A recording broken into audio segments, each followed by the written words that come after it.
کہ جو جمعے کے دن سورہ کہف کی تلاوت کرتا ہے اللہ اسے دجال کے فتنے سے محفوظ رکھتے ہیں۔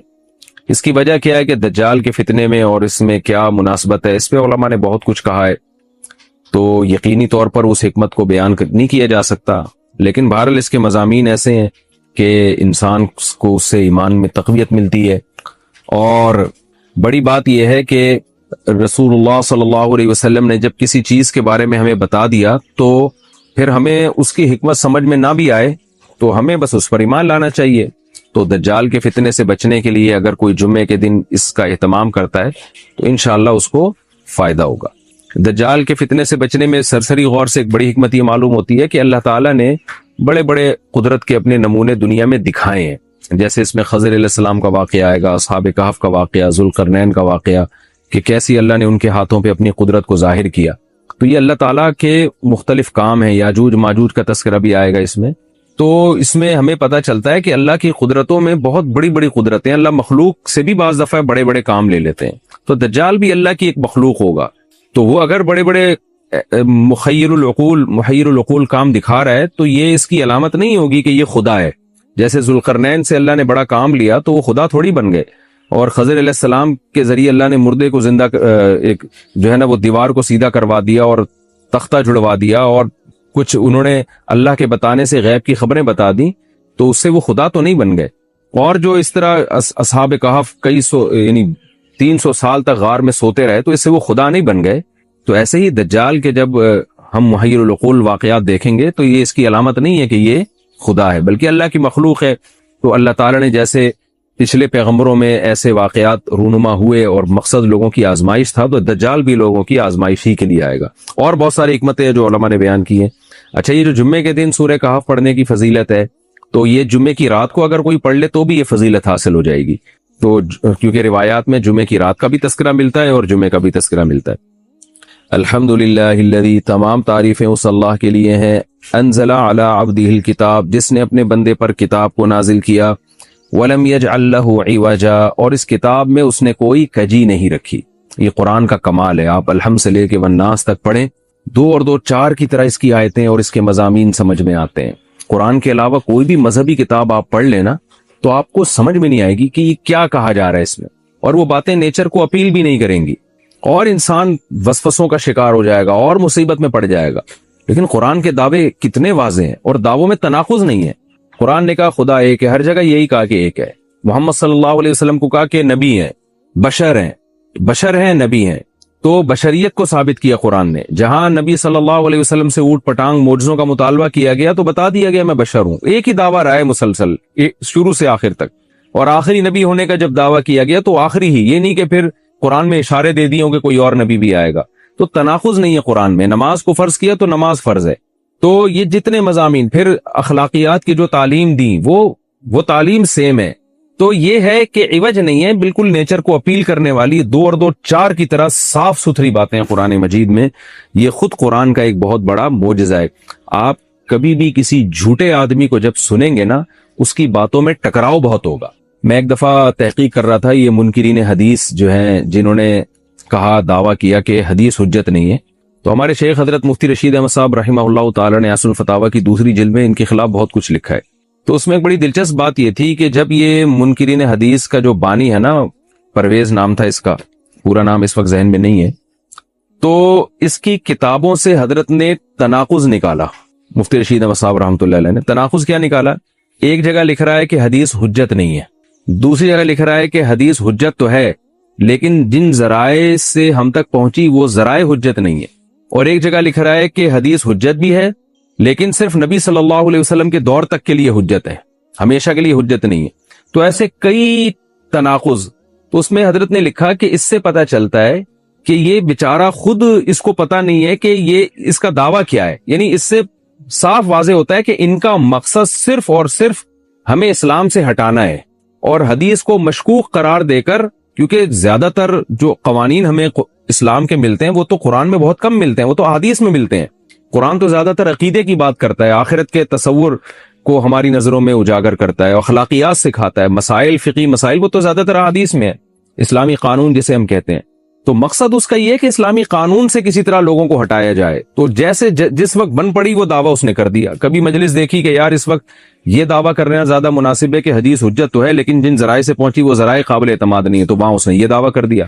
تو جھوٹا آدمی کسی ایک بات پہ ٹکتا نہیں ہے. آپ مرزا غلام احمد قادیانی کے دعووں کو دیکھ لیں اس کی کتابوں میں, کہیں وہ لکھتا ہے کہ میں نبی نہیں ہوں, میں تو امام ہوں, اور کہیں لکھتا ہے کہ میں شروع میں اس نے یہ دعویٰ کیا تھا کہ میں نبی نہیں ہوں, میں امام مہدی ہوں. پھر اس نے دعویٰ کیا میں حضرت وہی عیسیٰ علیہ الصلوۃ والسلام جو مسیح موعود وہ ہوں. اس کی کتابوں میں اتنا ٹکراؤ ہے, وجہ اس کی ہے کہ باطل کا ایک ہدف ہوتا ہے, تو وہ دیکھتا ہے کہ جیسا دیس ویسا بھیس. جیسے اس کا ہدف ہوتا ہے شہرت, دولت اور یا لوگوں میں پھوٹ ڈالنا یا کوئی منصب حاصل کرنا کسی سے, تو وہ پھر دیکھتا ہے کہ جس وقت جو طریقہ اس کو سوٹیبل لگتا ہے نا وہ وہی طریقہ اختیار کر لیتا ہے. تو ہر باطل میں یہ ہوتا ہے. آج بھی ہم دیکھتے ہیں جو اہل باطل ہوتے ہیں وہ کسی ایک بات پہ ٹکتے نہیں ہیں. ایک تو ہوتا ہے نا انسان سے غلطی سے ایک دعویٰ ہو گیا اس سے رجوع کر لے, وہ ایک الگ چیز ہے, وہ تو ہر انسان سے خطا ہو سکتی ہے. لیکن اہل باطل کے دعووں میں بہت ٹکراؤ ہوتا ہے, وہ کسی ایک بات پہ ٹکتے نہیں ہیں. آج بہت سارے اسکالرز ایسے ہیں کہ آپ جب ان کی تقریریں سنیں گے یا ان کی کتابیں پڑھیں گے تو انہیں بہت ٹکراؤ نظر آئے گا. اسی سے صاف پتہ چل جاتا ہے کہ یہ لوگ اپنے دعوے میں مخلص نہیں ہیں, ان کا مقصد پھوٹ ڈالنا ہے. تو جتنی جو تحریف شدہ آسمانی کتابیں ہیں, یہ جتنے باطل مذاہب ہیں, ان میں بھی آپ کو یہ ٹکراؤ نظر آئے گا. تو قرآن یہ دعویٰ بار بار کرتا ہے کہ اللہ تعالیٰ نے جو کلام اپنے حبیب صلی اللہ علیہ وسلم پہ نازل کیا اس میں آپ کو عوج نظر نہیں آئے گا, کوئی کجی نظر نہیں آئے گی. بہت واضح 2 اور 2 4 کی طرح وہ اپنے دعووں کو دعوے کرتا ہے قرآن مجید, اور اس پر دلائل قائم کرتا ہے. قیماً, اللہ فرماتے ہیں سیدھا سیدھا کلام ہے. لینذر بأسا, تاکہ یہ ڈرا دے. کہ اللہ تو نے اتنا صاف ستھرا کلام نازل کیوں کیا؟ اللہ کہتے ہیں 2 وجہ سے. برے لوگوں کو ڈرانے کے لیے, اچھے لوگوں کو امیدیں دلانے کے لیے, تاکہ برے لوگ برائی سے بچیں اور اچھے لوگوں کو موٹیویشن ملے. یہ دعویٰ بھی قرآن کا کتنا پیارا اور کتنا صاف ستھرا ہے. برائی کو ختم کرنا چاہتا ہے قرآن, اچھائی کو پروموٹ کرنا چاہتا ہے. لِيُنذِرَ بَأْسًا شَدِيدًا, ہم نے کیوں نازل کیا؟ تاکہ یہ ڈرا دے شدید عذاب سے, مِن لَدُنْهُ, اللہ کی طرف سے, یعنی اللہ کی طرف سے ڈرا دے. وَيُبَشِّرَ الْمُؤْمِنِينَ, اور ایمان والوں کو خوشخبریاں سنا دے. کون سے ایمان والے؟ الَّذِينَ يَعْمَلُونَ الصَّالِحَاتِ, جو اچھے اعمال کرتے ہیں. کیا خوشخبری سنا دے؟ ان لہم اجرا حسنا, کہ ان کو اجر ملے گا بہت اچھا, اور ایسا اجر ملے گا ماکثین فیہ ابدا, رہیں گے اس اجر میں وہ ہمیشہ ہمیشہ. وینذر الذین قالوا, اور تاکہ یہ کلام ڈرا دے ان لوگوں کو, الذین قالوا, جو کہتے ہیں اتخذ اللہ ولدا. اللہ نے ڈرانے کا ذکر 2 دفعہ کیا, اس لیے کہ ایک تو عام لوگ جو برے ہوتے ہیں ان کو ڈرا دے, اور مشرکین میں خاص طور پر یہ برائی تھی کہ یہود و نصارہ کی باتوں میں آ کے اللہ کے لیے اولاد ٹھہرا لیا کرتے تھے. وہ فرشتوں کو بیٹیاں کہہ دیا, یا عیسائیوں کی باتوں میں آ کے اللہ کے لیے اولاد ٹھہرا دی. تو اس لیے اللہ نے خاص طور پر ان مشرکین اور ان کافروں کا ذکر کیا جو نبی صلی اللہ علیہ وسلم کے دور میں اللہ کے لیے اولاد ٹھہراتے تھے, کہ اللہ ان کو بھی ڈرا دیا جائے. وَيُنذِرَ الَّذِينَ قَالُوا, اور ڈرا دے ان لوگوں کو جو کہتے ہیں اتخذ اللہ ولدا, کہ اللہ نے ٹھہرا لی ہے اولاد. سورہ کہف بھی مکی صورتوں میں سے ہے نا, تو اس میں بھی توحید کا مضمون بہت ہوگا. ما لہم بہ من علم, نہیں ہے ان کے لیے اس دعوے پر کوئی دلیل. ولا لآبائہم, اور نہ ان کے باپ دادا کے پاس کوئی دلیل تھی. یہ اکثر کہتے تھے نا بھائی ٹھیک ہے ہمارے پاس دلیل نہیں ہے لیکن ہم اپنے باپ دادا کو فالو کرتے ہیں. تو اللہ کہتے تمہارے باپ دادا کے پاس کون سے اس دعوے کی کوئی دلیل تھی. اور یہ جملہ ہلکا نہیں ہے. کبرت کلمۃ, بہت بڑا ہے یہ کلمے کے اعتبار سے. ایسا کلمہ جو ان کی منہ سے نکلتا ہے, منہ سے نکلنے والا کلمہ, یہ بہت بڑا کلمہ ہے, بہت بھاری ہے زمین اور آسمان پر, کہ اللہ کے لیے اولاد ٹھہرا دی. ان یقولون الا کذبا, نہیں بولتے یہ لوگ مگر نرا جھوٹ بولتے ہیں یہ.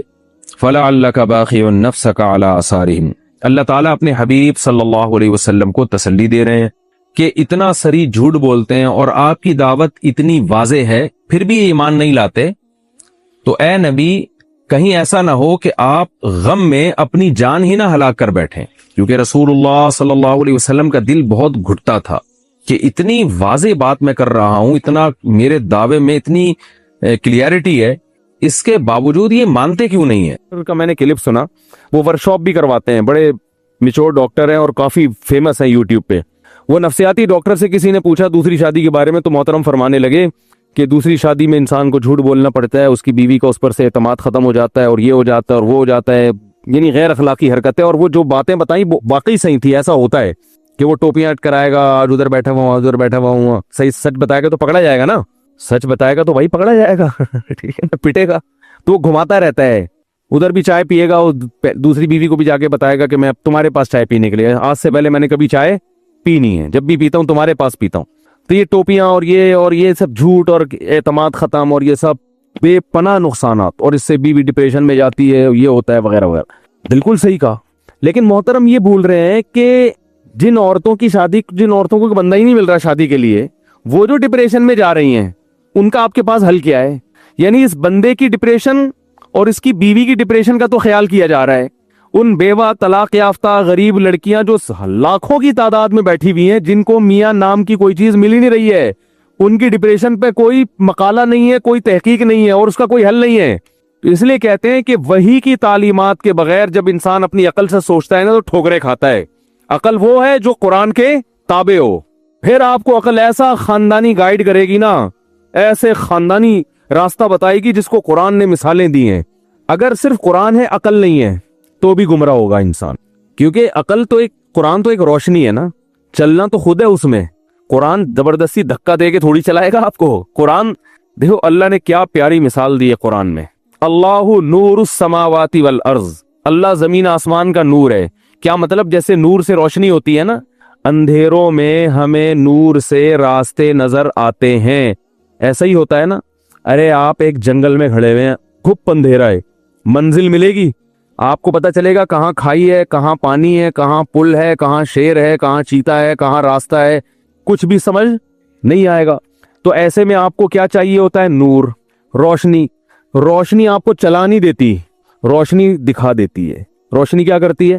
دکھا دیتی ہے. بھائی یہ کھائیے, یہ شیر بیٹھا ہوا ہے وہاں جناب بھیڑیے ہیں, وہ آوازیں آئیں گی نا آپ کو, آپ عقل استعمال کرو گے, یار وہ کی جو آوازیں آ رہی ہیں اس کو اس سمت میں کیا ہے؟ بھیڑیے بیٹھے ہوئے. تو عقل استعمال کرتا ہے انسان اس روشنی کی موجودگی میں, اس سے فائدہ اٹھا کے جب عقل استعمال کرے گا تو صحیح سمت میں چلنا شروع. اگر روشنی نہیں ہے, سالی کھوپڑی ہے صرف آپ کے پاس, عقل کھوپڑی کو بھی کہتے ہیں نا, تو کھوپڑی ہے آپ کے پاس, روشنی نہیں ہے, تو خالی کھوپڑی سے راستہ نظر نہیں آئے گا, دھکے کھائے گا وہ. اور اگر روشنی تو ہے مگر کھوپڑی نہیں ہے آپ کے پاس, تھوڑی سی میں ایسے جلدی میں ایسی باتیں کر لیتا ہوں, کھوپڑی ٹھوپڑی کہنا تو عقل ہی چاہیے, اس طرح کی لینگویج استعمال کرنا مناسب نہیں ہے. تو اصل میں جو کچھ الفاظ ہماری زبانوں پہ چڑھ گئے ہیں نا, اب کسی کو لوگ بتاؤ آپ میں عقل نہیں ہے تو اس کی سمجھ میں بات نہیں آتی, آپ اسے بولا آپ کی کھوپڑی ہے ہی نہیں, ٹھیک ہے نا, وہ فوراً سمجھ جاتا ہے. تو یہ الفاظ میری زبان پہ لوگوں سے بات کر کے چڑھ گئے ہیں زبان پہ. تو اب مہذب لیکچر تو اس طرح نہیں ہوتے, وہ تو یہی ہوتے ہیں آپ کے عقل شریف, ٹھیک ہے نا, اور اس طرح کی چیزیں انگلش تھوڑا سا لگا کے وہ چلا دیتے ہیں بات کو. ہم بالکل دیسی زبان استعمال کرتے ہیں. تو روشنی ہے, کھوپڑی نہیں ہے, تو بھی فائدہ نہیں ہے, اس لیے کہ روشنی میں آپ کو سب کچھ نظر آئے گا مگر آپ جج نہیں کر سکتے. جدھر شیروں کی آواز آ رہی ہے آپ اس طرف چلنا شروع ہو گئے, لوگ کہیں گے عقل استعمال کر, اللہ کے بندے ادھر سے دھاڑنے کی آواز آ رہی ہے, مرے گا وہاں پہ. آپ کہہ رہو نہیں, چونکہ روشنی موجود ہے تو اب مجھے عقل استعمال کرنے کی ضرورت نہیں ہے, تو یہ بات درست ہوگی. اور اگر اندھیرے ہیں, خالی عقل سے ہی فیصلہ کر رہا ہے کہ راستہ کدھر ہے, بھائی راستہ تو آنکھ سے نظر آتا ہے, اور آنکھ روشنی کے بغیر نہیں دیکھتی, اس کے بعد گیس کرنا پڑتا ہے کہ کون سا راستہ صحیح ہے کون سا غلط ہے. تو قرآن نے ایسی خاندانی مثال دی ہے, قرآن نے روشنی کی اہمیت کو بھی بیان کیا اور عقل کی اہمیت کو بھی. جو ملحد لوگ ہیں, مذہب کو, اسلام کو نہیں مانتے, وہ عقل ہی کو ویلیو دیتے ہیں, روشنی کی ان کی نظر میں کوئی قدر نہیں ہے. اور جو مذہبی لوگ ہیں مگر صحیح مذہب کو فالو نہیں کرتے, وہ صرف روشنی کی بات کرتے, کھوپڑی استعمال نہیں کرتے وہ. تو قرآن نے بار بار کہا ان فی ذالک لآیات لأولی الالباب, اس میں عقل مندوں کے لیے نشانیاں ہیں. بتایا کہ عبرت حاصل ہوگی, صحیح راستہ نظر آئے گا صرف کن لوگوں کو؟ جو عقل استعمال کرتے ہیں, بغیر عقل کے راستہ نظر نہیں آئے گا. اور روشنی کی ویلیو کو بھی قرآن نے بیان کیا کہ روشنی جو ان کو ملے گی وہ کہاں سے ملے گی؟ اللہ کی طرف سے. اللہ کیسے روشنی دیتے ہیں؟ قرآن کے ذریعے, پیغمبروں کے ذریعے. گمراہی کے اندھیروں میں آپ کھڑے ہوئے ہو اور قرآن اور سنت کے ذریعے آپ کو اس میں روشنی مل رہی ہے. گمراہی کو اندھیروں سے تعبیر کیا ہے, اور اللہ اپنے کلام کو کس سے تعبیر کرتا ہے؟ روشنی سے. تبھی قرآن نے کہا اللہ نور السماوات والارض. یہ مثال بڑی خاندانی ہے, میں کئی بیانات میں دے چکا ہوں, اگرچہ ٹاپک نہیں ہے, مگر میں تھوڑا سا جلدی سے اس مثال کو بیان لازمی کروں گا، مثال ہے بڑی زبردست۔ اللہ نے فرمایا اللہ کی مثال جو ہے نا، اللہ آسمانوں اور زمین کا نور ہے۔ نور کا مطلب روشنی دینے والا ہے، اس مجازن اس کو اس لحاظ سے نور کہا گیا ہے۔ کیسے روشنی دیتا ہے؟ مثل نورہ کمشکات فیہا مصباح، اس کے نور کی مثال اس چراغ کی ہے جو طاقچے میں رکھا ہوا ہو۔ دیکھیں جس زمانے میں یہ مثال نازل ہو رہی ہے نا، اس زمانے میں یہ سرچ لائٹیں، بلب، ٹیوب لائٹیں یہ نہیں تھیں۔ اس زمانے میں آپ اگر اندھیروں میں ہو تو آپ کو روشنی کے لیے یا تو موم بتی چاہیے، یا چراغ چاہیے، یا جگنو چاہیے، یہی ہوتا ہے نا۔ تو چراغ اس وقت سب سے بہترین ذریعہ تھا روشنی حاصل کرنے کا۔ تو اللہ فرماتے ہیں جیسے اندھیروں میں کوئی کھڑا ہوا ہو اور اسے چراغ مل جائے تو کتنا خوش ہوگا وہ۔ تو اللہ فرماتے ہیں لیکن اللہ کی مثال عام چراغ ہی نہیں ہے، کیونکہ چراغ مٹی کے تیل سے بھی جلائے جاتے ہیں۔ ایسے بھی چراغ ہوتے ہیں کہ ہوا کے جھونکوں کی وجہ سے بار بار ٹمٹماتا رہتا ہے، وہ آپ کو دیکھنے میں مشکل ہوتی ہے۔